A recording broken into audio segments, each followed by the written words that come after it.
Assalamualaikum warahmatullahi wabarakatuh. Perkenalkan, saya Nadia Dwi Arianti dengan NIM 240404501011. Saya dari Prodi Bimbingan dan Konseling. Pada video kali ini, saya akan menyampaikan tugas mata kuliah Sosioantropologi Pendidikan dengan fokus pada pengamatan fenomena-fenomena sosial dan budaya yang terjadi di lingkungan pendidikan, baik lingkungan sekolah maupun di lingkungan kampus. Tugas ini bertujuan untuk mengidentifikasi dan menganalisis bagaimana konsep seperti transmisi budaya terwujud dalam kehidupan nyata serta bagaimana hubungannya dengan proses pendidikan. Baiklah, langsung saja kita ke videonya.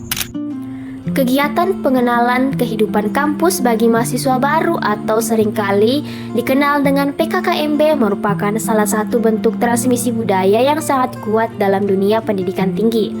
Lewat PKKMB, mahasiswa baru diperkenalkan dengan dunia kampus yang sangat berbeda dengan lingkungan sekolah menengah. Perubahan lingkungan ini tidak hanya mencakup cara belajar, tetapi juga cara berpikir, bersikap, dan berinteraksi dalam konteks akademik maupun sosial.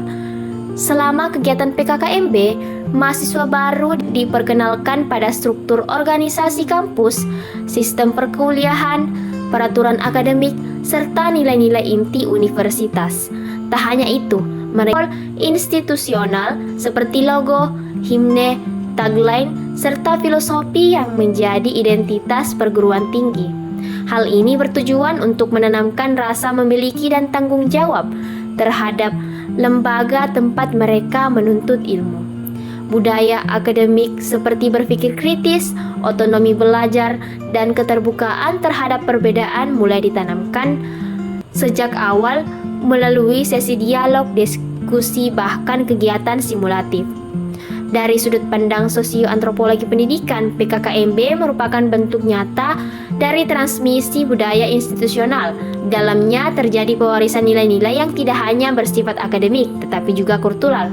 Mahasiswa secara bertahap menyerap nilai-nilai kampus yang menjadi pedoman dalam kehidupan perkuliahan dan pergaulan sosial di lingkungan kampus. PKKMB bukan sekedar seremonial tahunan, tetapi memiliki makna kultural yang mendalam. Ini menjadi pintu awal mahasiswa dalam membangun identitas sosial dan intelektualnya.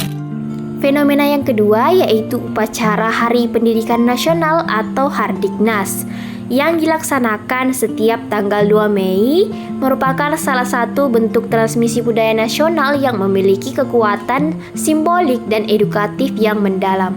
Kegiatan ini memperingati hari lahir Ki Hajar Dewantara, tokoh pelopor pendidikan Indonesia, dan menjadi momen penting untuk merefleksikan kembali hakikat pendidikan sebagai alat pembebasan dan pembangunan bangsa.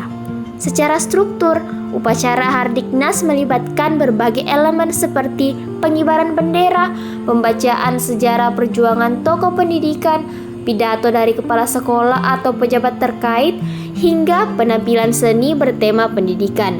Momentum ini tidak hanya bersifat seremonial, melainkan juga menjadi media pewarisan nilai-nilai perjuangan seperti semangat belajar, kesetaraan pendidikan, dan tanggung jawab sosial dalam mencerdaskan kehidupan bangsa. Upacara Hardiknas juga memberikan ruang ekspresi budaya lokal di mana sekolah sering menampilkan tarian daerah, lagu-lagu perjuangan, atau drama pendidikan. Ini mencerminkan adanya integrasi antara budaya nasional dan budaya lokal dalam proses pendidikan.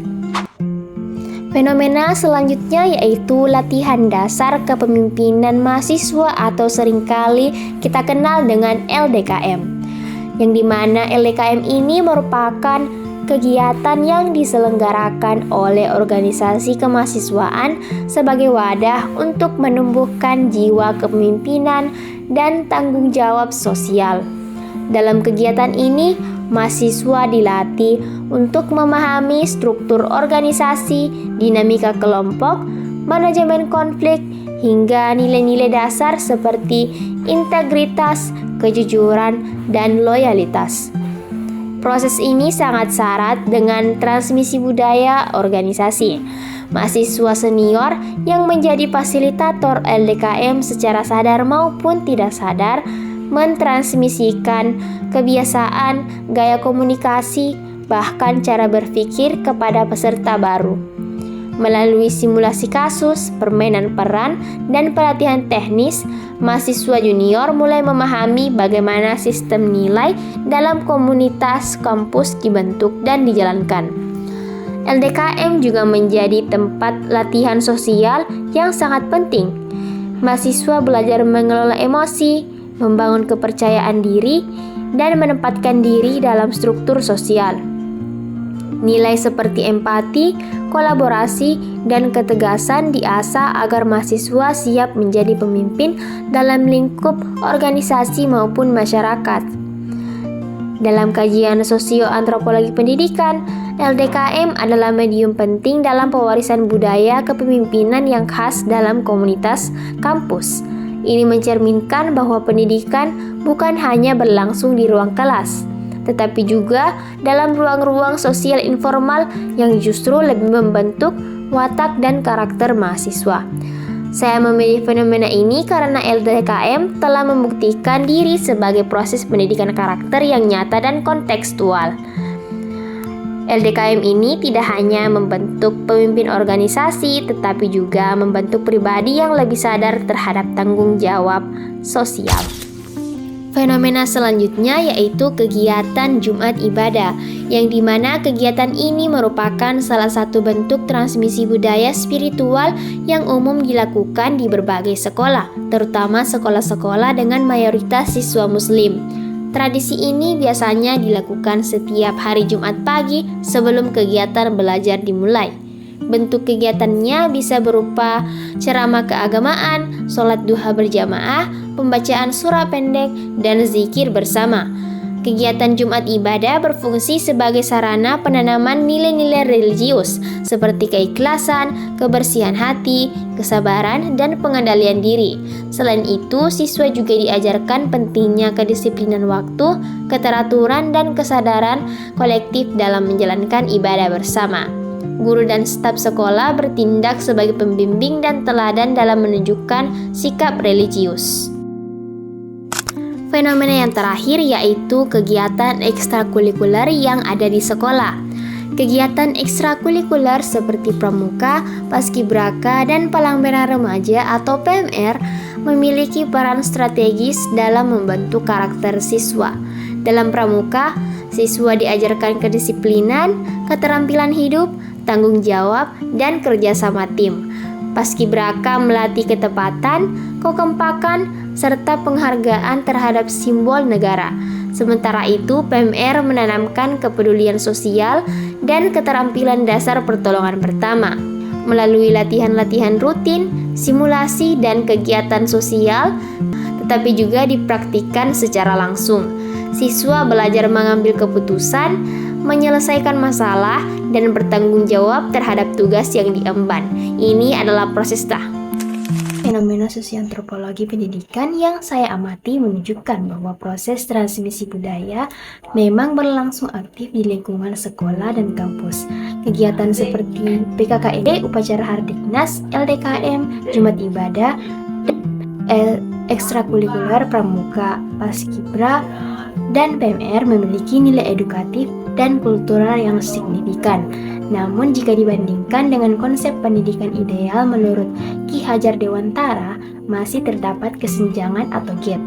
Pendidikan yang seharusnya membebaskan, membentuk karakter, dan membangun kesadaran diri serta sosial secara menyeluruh seringkali terjebak dalam rutinitas normal, simbolis, dan kurangnya partisipasi aktif. Nilai-nilai seperti Tuturi Handayani, yaitu memberikan kebebasan dengan bimbingan, Ingmadia Mangunkarsa, yaitu menggerakkan dari tengah, dan Ingarsa Sungtulada, memberi teladan di depan, belum sepenuhnya terwujud dalam praktik keseharian. Misalnya PKKMB terkadang masih berlangsung dengan pola senioritas yang kaku. LDKM menekankan kedisiplinan tetapi belum selalu membentuk kepemimpinan yang reflektif. Dan Jumat Ibadah bisa menjadi rutinitas tanpa pendalaman spiritual yang kontekstual. Demikian pula acara Hardiknas dan ekstrakurikuler kadang hanya menjadi formalitas tanpa membangun pemaknaan mendalam terhadap nilai-nilai kebangsaan dan sosial. Oleh karena itu, penting bagi kita sebagai calon pendidik untuk menjadikan kegiatan-kegiatan tersebut bukan hanya sebagai bentuk pewarisan budaya, tetapi juga sebagai ruang penguatan karakter, refleksi diri, dan pembentukan masyarakat yang lebih humanis dan berbudaya. Demikian pemaparan yang dapat saya sampaikan dalam tugas mata kuliah Sosio-Antropologi Pendidikan ini. Semoga video ini dapat memberikan gambaran yang utuh tentang pentingnya memahami pendidikan dari perspektif sosio-antropologi. Terima kasih telah menyimak.